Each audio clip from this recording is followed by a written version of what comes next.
नमस्कार। सरस्वती भंडार YouTube channel पर आपका स्वागत है। आज हम बात करेंगे कक्षा 10 की समांतर श्रेणी चैप्टर है, जो हमारा अध्याय नंबर है 5th, अध्याय नंबर 5। ठीक है, तो ये समांतर श्रेणी क्या होती है और श्रेणी, इसको हम समांतर श्रेणी भी कह सकते हैं और समांतर श्रेणी भी कह सकते हैं, एक ही बात है। इसको एपी के द्वारा प्रदर्शित किया जाता है, एपी अर्थमेटिक प्रोग्रेशन। ठीक है, तो बात करते हैं कि ये समांतर श्रेणी है क्या चीज़। तो जैसे मान लो कि आपको कुछ संख्यात्मक डाटा दिए हुए हैं एक सीक्वेंस में।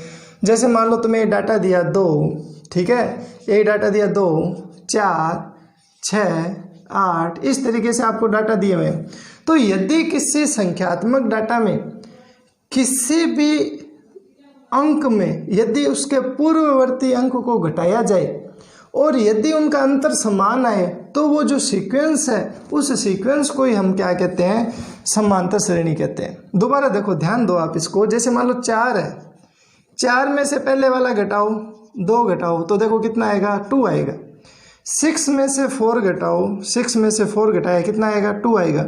8 में से 6 घटाओ तो 8 में से 6 घटाया तो कितना आया, 2 आया। यदि घटाने पर ये जो अंतर प्राप्त होता है, यदि ये अंतर समान है, तो जो दी गई श्रेणी है वो श्रेणी कौन सी होती है, समांतर श्रेणी होती है।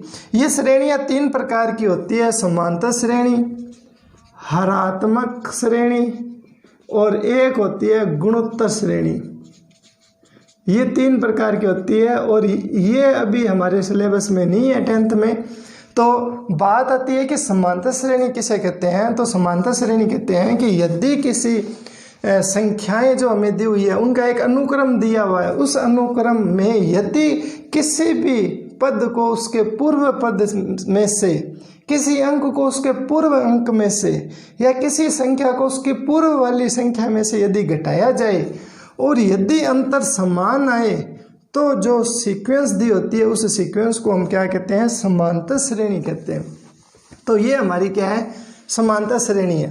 तो समांतर श्रेणी में बात आती है कि समांतर श्रेणी में ये जो है ये कहलाता है प्रथम पद। क्या कहलाता है, ये प्रथम पद। ये जो दूसरा है ये कहलाता है द्वितीय पद, तृतीय पद, और ये कहलाता है चतुर्थ पद। तो जो समांतर श्रेणी का जो प्रथम पद होता है उस प्रथम पद को हम डिनोट करते हैं ए से। ठीक है, द्वितीय जो पद होता है, द्वितीय पद, इस द्वितीय पद को देखो, हमने यहाँ अंतर कितना आया था, 2 का आया था इन दोनों के बीच में। यहाँ अंतर भी कितना आया था, 2 का आया था। यहाँ अंतर कितना आया था, 2 का आया था।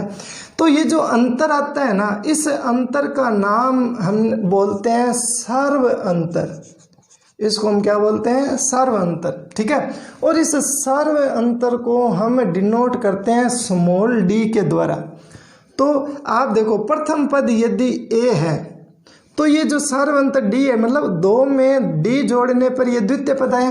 इसका मतलब है कि ये जो प्रथम पद ए है उसमें यदि हमने डी जोड़ दें, मतलब 2 जोड़ दें, या कहते हैं डी जोड़ दें, तो हमारे पास कौन सा पद प्राप्त होगा, द्वितीय पद आएगा। तो ये बात आपको याद रखनी है कि प्रथम पद को हम ए से डिनोट करते हैं, द्वितीय पद को ए प्लस डी से डिनोट करते हैं। बात आती है तृतीय पद की, तृतीय पद। देखो ए, यहाँ पर हम चले थे तो डी जोड़ा, यहाँ पर हमें फिर डी जोड़ना है। इसका मतलब है ए प्लस डी में हमें फिर एक डी और जोड़ना है। अब डी और डी जुड़कर कितने हो जाएंगे, 2D हो जाएगा ना। तो मैं यहीं आपको लिख देता हूँ कि जो तीसरा पद होगा वो कितना हो जाएगा, ए प्लस 2D। ठीक है, फिर आती है बात चतुर्थ पद, चतुर्थ पद। तो इसका 4th पद क्या होगा, तो ये हो जाएगा ए प्लस, देखो एक डी ये जुड़ा, फिर डी ये जुड़ा। अगली बार जब ये पहला पद, दूसरा पद, तीसरा पद, चौथे पद में कितने डी जुड़ गए, 1 2 3 डी जुड़ गए। तो यहाँ कितना आ जाएगा, ए प्लस 3D। इनको देखने से हमें एक बात स्पष्ट हो गई, जब प्रथम पद आया तो यहाँ पे डी का पद आया ही नहीं। जब द्वितीय पद आया तो यहाँ पर डी की वैल्यू 1 है, मतलब डी का गुणांक कितना है, 1 है। इसका मतलब जब दूसरा पद है तो 1 है, मतलब 1 कम हो गया। तृतीय पद है तो यहाँ पर कितना हो गया 2 हो गया, मतलब तीसरे पद में यहाँ पर 1 कम हो गया 2 हो गया। चतुर्थ पद में 1 कम हो गया, मतलब यहाँ पर 3 हो गया, ठीक है ना। तो इसी प्रकार हम ये कह सकते हैं कि समांतर श्रेणी का जो nवां पद है वो क्या हो जाएगा, वो हो जाएगा a प्लस, अब जितने यहाँ 4 थे तो हमने यहाँ 3 लिखे, जब यहाँ 3 था तो हमने 2 लिखे, जब 2 था तो यहाँ 1 लिखा, जब यहाँ 1 था तो यहाँ पे 0 पद आया। तो जब n की बात हो रही है ना तो यहाँ पर 1 कम हो जाएगा, n में से 1 घट जाएगा, तो इसका nवां पद का सूत्र हो जाएगा a प्लस n-1 गुणा d, और इसी को हम लिखते हैं an की सहायता से। तो ये फॉर्मूला हमें याद रखना है कि समांतर श्रेणी के nवां पद का क्या सूत्र होता है, ठीक है। यहाँ तक बात कर ली। ये जो प्रथम पद है, इस प्रथम पद को कैपिटल A1 से लिखते हैं, ठीक है। वैसे तो प्रथम पद की वैल्यू है स्मॉल a, लेकिन इसको लिखते किससे हैं, A1 से। द्वितीय पद को किससे लिखते हैं, A2 से। तृतीय पद को किससे लिखते हैं, A3 से। चतुर्थ पद को हम लिखेंगे A4 से। इस तरीके से हम इनको डिनोट करते हैं। तो बात आती है कि ये जो nवां पद है ना, इसमें आप n की वैल्यू रखते जाओ, आपको सारे पद ऑटोमेटिक आते जाएंगे। जैसे मान लो मैंने पहला पद निकाला, यहाँ पर n की जगह 1 लिख दो, देखो A1, ये हो जाएगा a प्लस, n की जगह 1 रखना है, 1-1 गुणा d, तो देखो क्या आएगा, a प्लस 1 में से 1 गया 0d, और 0 को d से गुणा करेंगे तो क्या आ जाएगा a। इसका मतलब a1 कितना आ गया, a आ गया। अब बात आती है a2 की, ठीक है। तो a2 में क्या होगा, n की जगह 2 रख दो, तो a2 a आ जाएगा प्लस, यहाँ हो जाएगा 2-1, 2-1 गुणा d, तो a प्लस 2 में से 1 गया 1d, तो देखो ये पद बन गया ना। तीसरा पद चाहिए तो इनकी जगह कितना लिख दो, 3, तो a3 बराबर में a प्लस 3-1 गुणा d, तो a प्लस 3 में से 1 गया 2d, ये देखो तृतीय पद बन गया। इसी प्रकार ये जो फॉर्मूला ये सब पदों के लिए है। तो समांतर श्रेणी के nवें पद का सूत्र होता है a प्लस n-1 गुणा d। तो हमें वो क्या करेगा, समांतर श्रेणी दे देगा, और समांतर श्रेणी में वो हमें क्या है, कुछ भी पूछ सकता है कि इसका 15वां पद क्या है, 20वां पद क्या है, 25वां पद क्या है, इस तरीके से हमें करना है। तो ये समांतर श्रेणी की नॉर्मल बात थी। तो ये जो a होता है ना, ये a किसी भी समांतर श्रेणी में जो ये a होता है ना, इसको हम प्रथम पद कहते हैं, और जो d होता है ना उसको हम क्या बोलते हैं, सार्वय अंतर बोलते हैं, ठीक है। इतनी बात करने से हमारी जो 5.1 अभ्यास है वो कंप्लीट हो जाएगी। तो हम थोड़ा प्रैक्टिस कर लें कि आखिर में समांतर श्रेणी है क्या। तो मैंने आपको कुछ बता दिया है, तो अब इसमें हमारे कुछ क्वेश्चन है समांतर श्रेणी के, तो हम उसके बारे में हम बात करते हैं। देखो आप किताब खोलो और 5.1 में आपको पहला क्वेश्चन दिया हुआ है, और हमें पहला क्वेश्चन ही है 6, 9, 12, 15, और इसका द्वितीय क्वेश्चन है 3/2, 1/2, -1/2, -3/2। फिर एक क्वेश्चन और दिया हुआ है, 5वां क्वेश्चन है -1, 1/4, 3/2, डैश डैश डैश। और इसी तरीके से हमें एक छठा क्वेश्चन और है 3, 1, -1, -3, और एक और लिख लेते हैं। 7वां क्वेश्चन है 3, -2, -7, -12। ये आप किताब आपके पास सामने है ही, इसकी सहायता से ये दिया हुआ है। अब इस क्वेश्चन में हमें क्या बोला है, इसमें हमें ये कहा है कि दी गई समांतर श्रेणी का प्रथम पद निकालना है और उसका सर्वांतर निकालना है। 2 बातें निकालनी है। क्या क्या निकालनी है, एक तो a निकालना है, तो एक तो आपको a निकालना है, प्रथम पद निकालना है a, और एक आपको क्या निकालना है, सर्वांतर निकालना है, और सर्वांतर का मतलब तुम्हें d की वैल्यू निकालनी है। तो प्रथम पद कौन सा होता है, जो सबसे पहले आता है वही क्या होता है, प्रथम पद होता है। तो इसमें प्रथम पद कितना हो गया, 6 हो गया। इसमें प्रथम पद कितना है, -1 है। इसमें प्रथम पद कितना है, 3 है। इसमें प्रथम पद कितना है, 3/2 है। और इसमें प्रथम पद कितना है, 3 है। तो जो समांतर श्रेणी ये हमें दिया हुआ है कि दी गई श्रेणी समांतर श्रेणी है, तो है का मतलब कन्फर्म है, तो इसका मतलब जो प्रथम जो अंक होता है वो हमारा प्रथम पद कहलाता है। तो प्रथम पद हमने फाइंड कर लिया।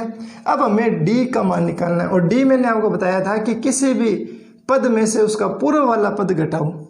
जैसे तीसरा पद है तो उसको दूसरे पद में से घटा दो, दूसरा है तो उसमें से पहला घटा दो। तो मैं इसमें 9 में से घटा देता हूँ 6, और 9 में से 6 घटेंगे तो कितने बच जाएंगे 3। इसका मतलब इसमें डी की वैल्यू कितनी आ जाएगी 3 आ जाएगी।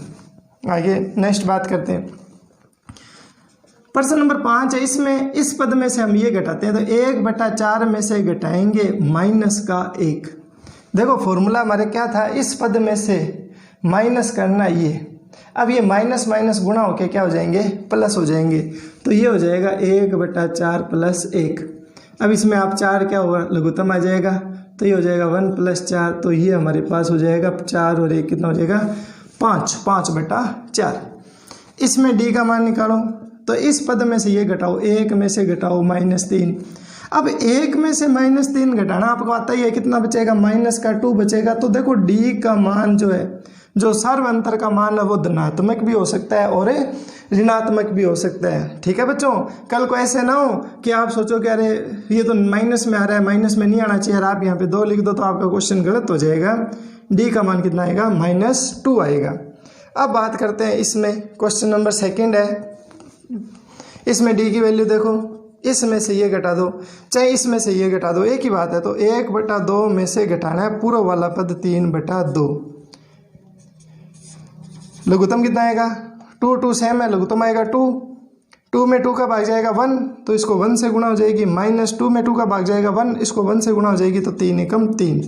1 में से -3 गया तो -2/2 आ जाएगा, 2 से 2 कैंसिल हो गया, मतलब 2 में 2 का भाग 1 आ जाता है, तो आपके पास डी की वैल्यू कितनी आ जाएगी -1 आ जाएगी। इसी तरीके से इसमें डी की वैल्यू निकालो, इसमें से ये घटाओ, -2 में से घटाना है 3, और -2 और -3 कितने होते हैं -5, तो डी की वैल्यू कितनी आ जाएगी आपके पास -5 आ जाएगी। ठीक है बच्चों, कर लोगे आप आराम से, बिल्कुल सिंपल सा है। इसका जो दूसरा क्वेश्चन है उसकी बात करते हैं हम। आप किताब में पढ़ो इस क्वेश्चन को, हमें दिया हुआ है, क्या दिया हुआ है हमें क्वेश्चन में दिया हुआ है कि यदि प्रथम पद ए और सार्वंतर डी है, तो हमें देखो कई सवालों में प्रश्न नंबर 2 का, पहले मैं फर्स्ट सवाल कराता हूँ। ए की वैल्यू दी हुई है -1 और डी की वैल्यू कितनी दी हुई है 1/2। तो वो कह रहा है यदि समांतर श्रेणी डी का प्रथम पद, ये प्रथम पद है ए, और सार्वंतर डी का मान है 1/2, तो उसने कहा है कि उस श्रेणी के प्रथम 4 पद लिखिए। इस श्रेणी के आपको क्या करने हैं, प्रथम 4 पद। अब देखो प्रथम 4 पद का मतलब होता है, प्रथम पद मतलब आपको A1 निकालना, और A1 का फॉर्मूला मैंने क्या बताया था, ए बताया था। फिर आपको क्या करना है, द्वितीय पद निकालना है। प्रथम 4 का मतलब पहला, दूसरा, तीसरा और चौथा, मतलब द्वितीय पद निकालना है A + 2D, द्वितीय पद में A + D। ठीक है, फिर हमें निकालना है इसका तृतीय पद, और तृतीय पद का फॉर्मूला होता है A3 = A + 2D। ठीक है, और फिर हमारे पास बात आती है चतुर्थ पद की, चतुर्थ पद, तो A4 होता है A + 3D। अब आपको A दे रखा है, D दे रखा है, इन सब में वैल्यू रख दो, आपके पास चारों पद आ जाएंगे। तो देखो यहाँ पर केवल A है, तो A की वैल्यू कितनी होगी -1।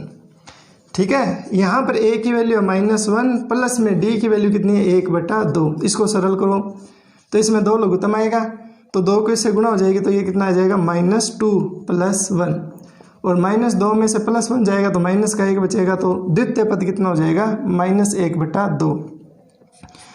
तृतीय पद -1 + 2 गुणा डी का मान 1/2, डी का मान रख दिया, ए का मान रख दिया, ये 2 से 2 कैंसिल हो गया, तो -1 + 1, और -1 + 1 की वैल्यू कितनी होती है 0।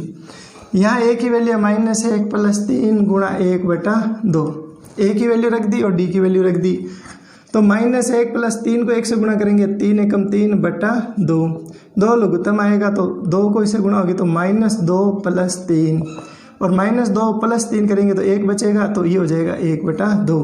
तो हमारे पास चारों पद क्या आ जाएंगे, एक आ जाएगा -1, फिर आ जाएगा -1/2, फिर आ जाएगा 0, और उसके बाद में आ जाएगा 1/2। तो इस तरीके से हमें चारों ये करने। तो इसमें मैं 1-2 सवाल ऐसे लेके चलता हूँ जो आपको बच्चों को मुश्किल लगते हैं। बाकी क्वेश्चन इजी होने की वजह से आप स्वयं कर सकते हो, तो मैं इजी क्वेश्चन नहीं करा रहा आपको, जो आपको कुछ अलग टाइप के लगते हैं वो क्वेश्चन लेके चलता हूँ। तो एक क्वेश्चन तो दे रखा है थर्ड क्वेश्चन, ठीक है। ए की वैल्यू होता है 0.6 और डी की वैल्यू है 1.1। तो देखो ये ए की वैल्यू 0.6, तो प्रथम पद हो गया 0.6, द्वितीय पद ए प्लस डी, ए का मान कितना है 0.6, डी की वैल्यू कितनी है 1.1, जोड़ो इनको कितना आता है। तो देखो 0.6 और पॉइंट के नीचे पॉइंट लगाना है 1.1, जोड़ दो 6 और 1 7, 0 और 1 1, ये तो हमारे पास ये हो गया 1.7। फिर a प्लस 2d, तो a की वैल्यू है 0.62 और d की वैल्यू कितनी है 1.1।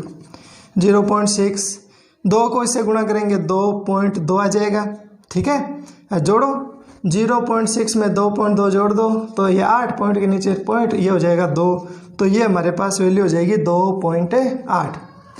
फिर यहाँ पर बात आती है ए की वैल्यू है 0.6, 3, डी की वैल्यू है 1.1, मान रख दो 0.6, 3.3, गुणा कर देना, जोड़ोगे तो कितना आ जाएगा, ये हो जाएगा 9, 3, तो ये हो जाएगा 3.9। तो इस तरीके से हमें क्या करना है, इन क्वेश्चनों को करना है। तो इसमें मैं आपको एक क्वेश्चन और कराता हूँ, छठा क्वेश्चन है इसी का ही, ऐसे पॉइंट वाला क्वेश्चन है, देखते हैं तो कुछ अलग सा लगता है, करवा देता हूँ आपको। तो आप अपने दोस्तों के साथ चैनल को शेयर ज़रूर करें, ज़्यादा से ज़्यादा जुड़ेंगे बच्चे वही अच्छा है। तो प्रश्न नंबर 2 में 6 है, ए की वैल्यू है माइनस में 1.25 और डी की वैल्यू है माइनस में 0.25। ये दूसरे क्वेश्चन में है, दूसरे क्वेश्चन का 6 नंबर क्वेश्चन है। तो देखो ए की वैल्यू दे रखी है, डी की वैल्यू दे रखी है और दी गई श्रेणी समांतर श्रेणी रखी है, तो आपको प्रथम 4 पद ज्ञात करने हैं। तो यहाँ पर ए की वैल्यू हो जाएगी माइनस 1.25, A1 आ गया। फिर ए की वैल्यू है माइनस में 1.25 प्लस डी की वैल्यू है माइनस में 0.25, ठीक है। तो माइनस में 1.5 प्लस माइनस हो जाएगा माइनस, ये हो जाएगा 0.25, इनको जोड़ लो। 1.25 में जोड़ना है 0.25, क्यों, दोनों माइनस माइनस है तो जुड़ेंगे। तो 5 और 5 10, 2 2 4 और 1 5, पॉइंट के नीचे पॉइंट और ये हो जाएगा 1, तो ये हमारे पास वैल्यू हो जाएगी 1.50। फिर ए की वैल्यू है माइनस में 1.25 प्लस 2 और डी की वैल्यू है हमारे पास माइनस 0.25, ये हमारे पास डी की वैल्यू, ठीक है। तो माइनस में 1.25, ये प्लस माइनस क्या हो जाएगा, माइनस हो जाएगा। इसकी 2 से गुणा करो, तो 5 को 2 से मल्टीपल किया 10, 2 को 2 से किया 4, 4 और 1 कितना हो गया 5, 2 अंक छोड़ के पॉइंट है तो 2 अंक छोड़ के पॉइंट लगा देंगे।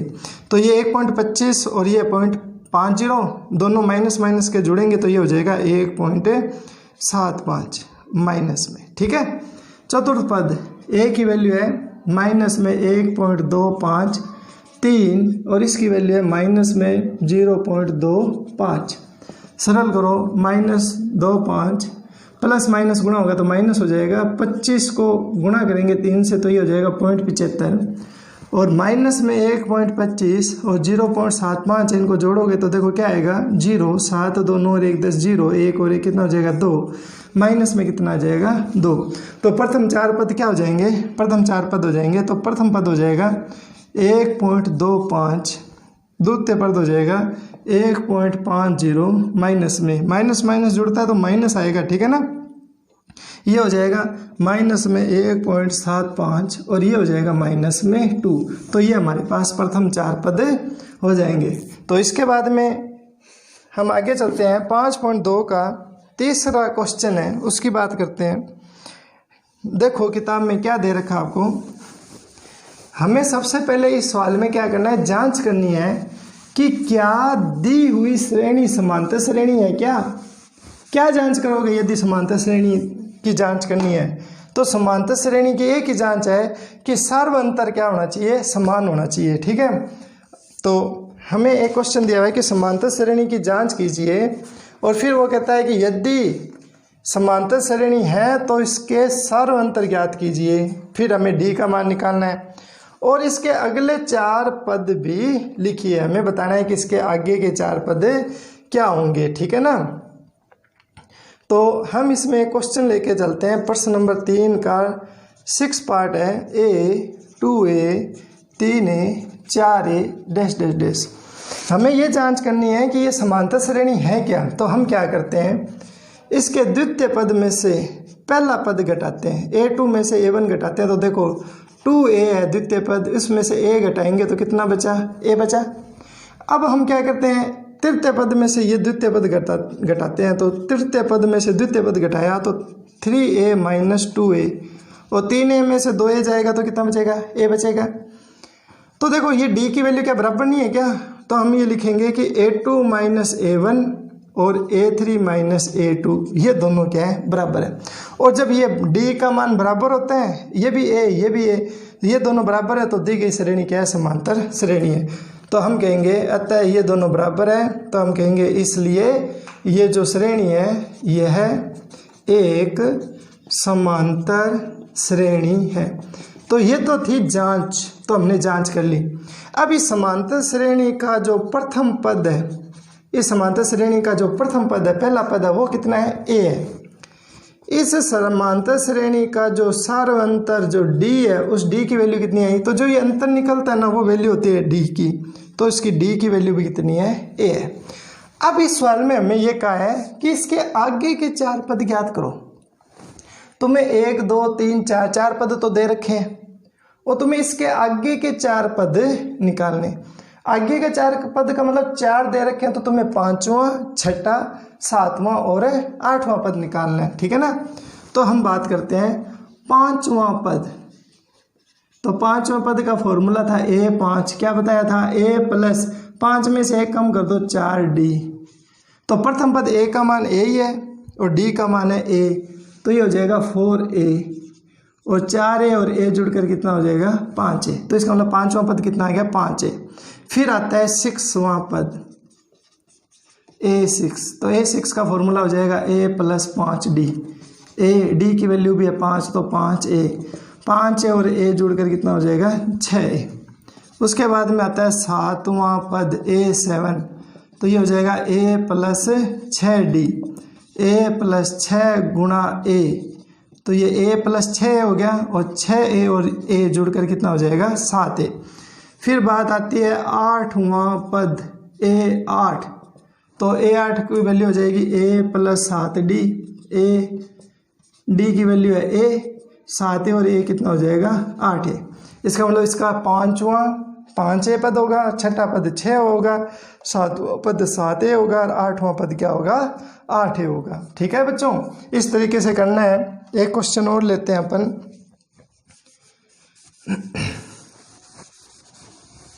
बहुत ही ये सिंपल सी है, इसमें से क्वेश्चन बोर्ड परीक्षा में नहीं आते हैं और छोटा प्रश्न आ सकता है, लेकिन इसकी जो 5.2 है वो बहुत इंपॉर्टेंट है, जो हम कल शुरू करेंगे, नेक्स्ट पार्ट में मिलेगी। तो इसका हमने एक 5वां क्वेश्चन लिया, वर्गमूल 2, वर्गमूल 8, वर्गमूल 18, फिर दिया हुआ हमें वर्गमूल 32। अब देखो देखने से हमें क्या लग रहा है, देखने से हमें लग रहा है कि ये समांतर श्रेणी नहीं है, जबकि इसमें देखो इसको थोड़ा हम सरल करते हैं और फिर पता चलेगा कि हाँ ये समांतर श्रेणी है। तो ये जो 2 है इसको हम 2 लिख सकते हैं, ये जो 8 है इसको हम 4 गुणा 2 लिख सकते हैं, ये जो 18 है इसको हम 9 गुणा 2 लिख सकते हैं, और ये जो 32 है ना इसको हम 9 गुणा 8, इसको 9 गुणा 2 लिख दिया, और इसको हम लिख देंगे 32 को हम लिखेंगे, जैसे 3 वर्गमूल 2 हो जाएगा, इसको हम लिखेंगे 16 गुणा 2। ठीक है ना। अब देखो वर्गमूल 2, इस 4 का वर्गमूल कितना होता है, 2 होता है। हमें आपको पता है कि जैसे मान लो 8 दिया है तो हम इसको ऐसे लिख सकते हैं 4 गुणा 2, फिर हम इसके अलग अलग टुकड़े भी कर सकते हैं, और इस 4 का वर्गमूल होता है 2, तो इसको हम लिख सकते हैं 2 वर्गमूल 2।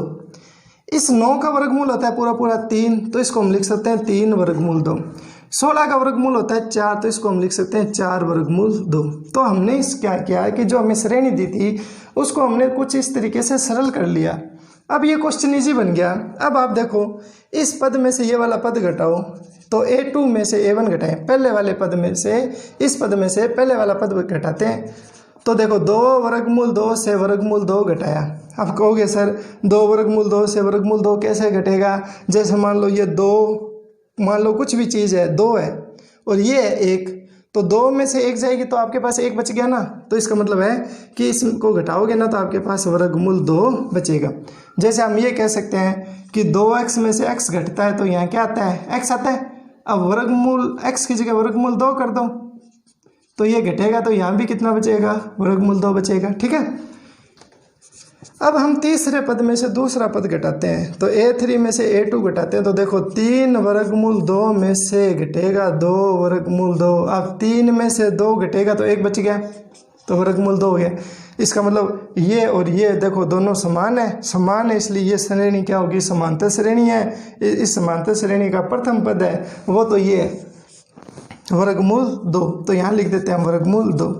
और इसका जो सार्वंतर d है तो ये जो वैल्यू होती है वो d की होती है। इसका मतलब d की वैल्यू भी कितनी है? वर्गमूल 2 है। तो अब हम इसका 4 पद हमें दिए हुए हैं और हम इसका ज्ञात करते हैं 5वां पद, 6ठा पद और 7वां पद। तो देखो a का मान रख दो 2, 4, d का मान रख दो वर्गमूल 2। अब देखो 4 वर्गमूल 2 और 1 वर्गमूल 2 जुड़कर हो जाएगा 5 वर्गमूल 2। ठीक है। 6ठा पद वर्गमूल 2, 5 वर्गमूल 2, 5 और ये 1 जुड़कर हो गया 6 वर्गमूल 2।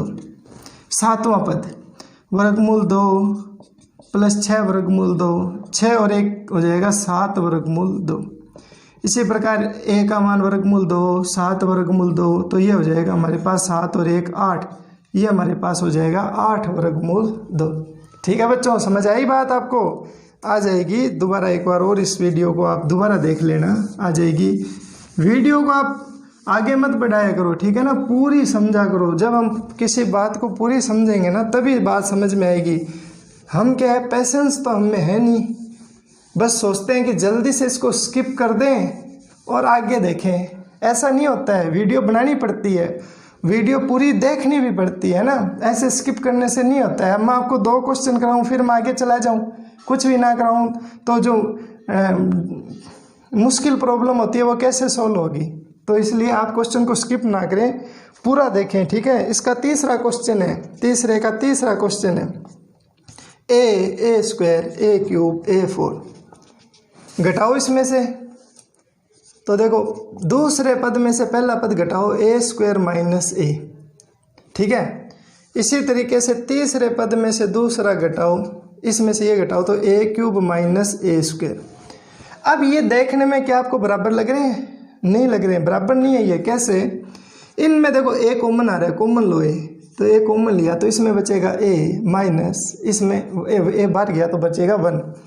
इनमें देखो a स्क्वायर कॉमन आ रहा है, देखो a स्क्वायर इसमें भी है, a स्क्वायर इसमें भी है, तो इसमें हमने a स्क्वायर कॉमन लिया तो इसमें बचा a माइनस 1।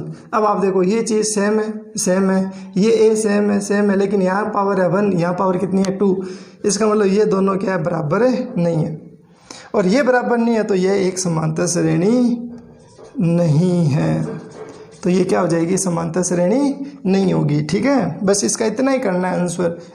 यदि ये समांतर श्रेणी नहीं है तो इसके आगे न तो हमें प्रथम पद की आवश्यकता है, न हमें डी की आवश्यकता है, न हमें अगले 5 पद की आवश्यकता है। हमें वो पद निकालने हैं, यदि वो समांतर श्रेणी है तो हमें पद निकालने हैं, अन्यथा हमें पद नहीं निकालने। ठीक है। एक क्वेश्चन और करते हैं, इसका 7वां क्वेश्चन है 0.2, 0.22, 0.222। ठीक है। तो दूसरे पद में से पहला पद निकालो, तो 0.22 में से 0.2 घटाओ। तो हम यहाँ पे साइड में घटा के देखते हैं। देखो 0.22 में से हमने घटाया 0.2, घटाओ तो ये बचा 2, 2 में से 2 गए 0, पॉइंट के नीचे 0.0, तो हमारे पास घटाने में बचा 0.02। ठीक है। अब तीसरे पद में से दूसरा घटाओ, तो तीसरे पद में से घटाया दूसरा पद, तो 0.222 में से घटाना है 0.22। यहाँ घटा के देखते हैं, 0.222 में से घटाना है 0.22। देखो क्या बचेगा? 2 2 में से 0 गया 2, 2 में से 2 गया 0, 2 में से 2 गया 0, तो ये बचा हमारे पास 0.002। क्या ये बराबर है दोनों? ये तो 0.02 और ये 0.002 है ना, बराबर नहीं है, बराबर नहीं है, तो इसका मतलब ये समांतर श्रेणी नहीं है। ये यहीं तक ही होगा सवाल, इसके आगे की हमें करने की आवश्यकता नहीं है बच्चों। इसके बाद में एक क्वेश्चन हमें और दे रखा है, 8वां क्वेश्चन है इसी का ही, तीसरे का 8वां क्वेश्चन है।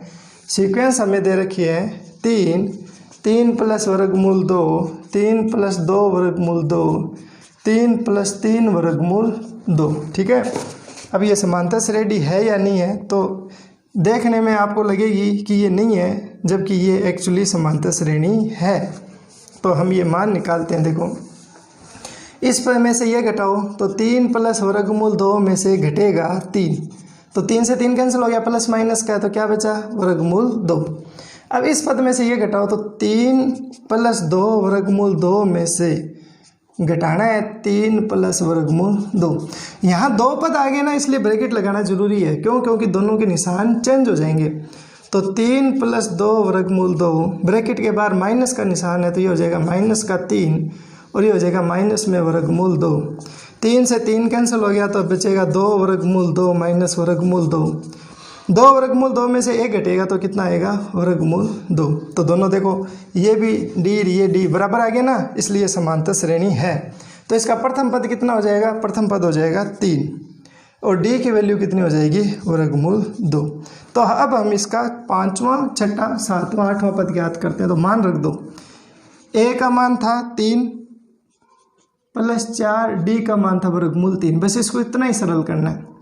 ए का मान था 3 + 5, डी का मान है वर्गमूल 3। ठीक है, 6वां पद हो जाएगा, 7वां पद हो जाएगा 3 + 6 वर्गमूल 3 और ये हो जाएगा 3 + 7 वर्गमूल 3। ठीक है बच्चों, इस तरीके से ये हमें क्वेश्चन करने हैं। मैंने आपको मुश्किल क्वेश्चन करवा दिए हैं।